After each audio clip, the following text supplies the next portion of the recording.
The way Clix and his trio play low ground is absolutely special, and I'm not the only one who thinks this. With the way they are playing, they seem like they may be the only team who has a chance of stopping Peter, so let's take a look at their strategies and why I think they are the best low ground team in the world. Starting with their off spawn, Clix Higgs, who was Batman Booga, and Yamzo land at Lone Wolf Lair. Both Clix and Yamzo land on top of the building and look for some Storm Surge damage onto the teams landing at the trailer split to the north of them. From here, Clix immediately throws Thermite on the vault so that it opens while they continue to loot. They quickly rotate into Magic Mosses where they claim the black market before any other team. This caps off their heals and their gold splashes. From here, they rotate around the area looking for trades and fights they can third party. In the Division 1 finals, they mainly focused on third partying the brutal boxcars fight and the fight between the Magic Mosses team and the team on the north split. It is important to realize that most of these fights were what is called a soft fight. They didn't force any kills, but were mainly looking for large damage chunks. Yeah, I got 170 off of him. Yeah, that's fine, that's fine. Just go. When they did commit to the fight, they all closed the distance between themselves and the defensive team. From here, they would simply apply pressure from safe angles with someone always pressuring from the tops and someone always pressuring from the sides. This caused the defensive team to be forced to make a desperate play, giving them an easy kill. By taking these fights, they conditioned the whole lobby away from their black market. In turn, they could go back to the black market and rebuy all of their heals back to set themselves up for the best possible loadouts going into the endgame. They consistently used this roaming strategy, going all the way up to flooded frogs in one game. This gave them God Surge while taking almost zero risk. Moving on to the partial zones, there were two key lessons to take away. The first is that they did a phenomenal job of constantly looking for refresh opportunities. They often positioned on the low ground of these zones and would try to spray down at almost every team around them to drop a player into their boxes. The next lesson was in how they rotated. In almost every partial zone, they went through the middle of the zone immediately with their gold splashes and bats. This works because in most lobbies, as players are rotating in from all directions, they are forced to stop right as they get into the zone if they don't want to waste any extra materials or heals. In the last season, way more trios would already be in this space because there was very little risk to Oni masking off the edge of the partial zones, but now that you have to physically run to get to the center of the zone, it is way less congested. As a result, the center of these partial zones are often incredibly empty, which they abuse constantly to make sure they got free rotations. There are two scenarios where you can apply this strategy though. The first is when the partial zone pulls onto where a large portion of the lobby already is. In this scenario, there is no risk to getting to the center of the zone as a large portion of the lobby can simply stay in their box and watch TikTok or something. The other scenario where this doesn't apply is when your game is really dead. If there's like 20 to 25 people in your partial zones, the risk of getting shot while trying to rotate towards the center of the zone is significantly decreased. This means that in turn, there are way more people that play in the center of the zone on these lobbies compared to lobbies with 40 or more people on the partial zones. Once Clix, Higgs, and Yamzo get into the endgame, they start to rotate the first moving. If they are in the congested side of the moving zone, they will tarp on high layers. This works because although they are in the congested side of the zone, as you increase in elevation, the amount of players around you decreases. This means by elevating, they can stay out of harm's way. If they were on the dead side of the first moving, they would typically play lower layers as there weren't as many players around, making them safer. Once they get to the 10th moving, we get to this trio's bread and butter, the low ground. I have studied how teams played low ground low-key obsessively over the past 4 years at this point, and when I tell you this is the best low ground team I've ever watched, period, I mean it. Better than a Prime Steady Cammy and Teak, or Arkham Epic Will and Rex, or Scented Edgy and Commandment, and it's not even close. Let's break down each of these players' roles on the low ground and how they work together to create a masterpiece. Starting with Yamzo, he is their main tarper and sets this team up beautifully.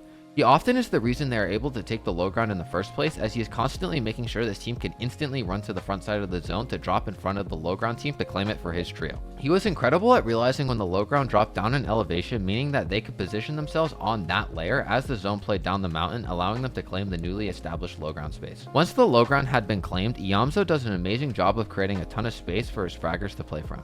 He would almost always make a 2-wide tarp, and on the final moving zone, he would tarp cones so that his trio would have control of the entire low ground. This gave Clix and Higgs tons of space to look for fights and pressure the rest of the endgame. Yamzo also did a great job of tarping this team through the expanding side of the zone, which kept them safe and led to consistent and reliable endgames. From all of his incredible tarping talent, the number one thing that impressed me about Yamzo was how he used his tarping to condition his low ground. The first way was relatively standard, which is that he constantly would try to tarp in front of other teams to cut them off. This forces players off the low ground as they don't want to go through Yamzo, Clix, and Higgs, so they might as well switch layers. But the second way that Yamzo conditions the low ground is pure genius. In the moving zones, Yamzo will be tarping on one of the sides of the zone. This means that in general, that side of the zone will have very few teams on it, as Clix and Higgs have been bullying any teams away from themselves. But doing this, they have a problem. By sticking to one side of the zone, it leaves space for another team to claim the low ground on the other side of the zone. To deal with this, Iamzo would do what I'm calling diagonal cuts across the low ground to the front side of the other side of the zone. This will put this trio in front of the other low ground team, forcing them to give up the low ground. The magic of this strategy is that because of all of the conditioning that they have already done on their original side of the zone,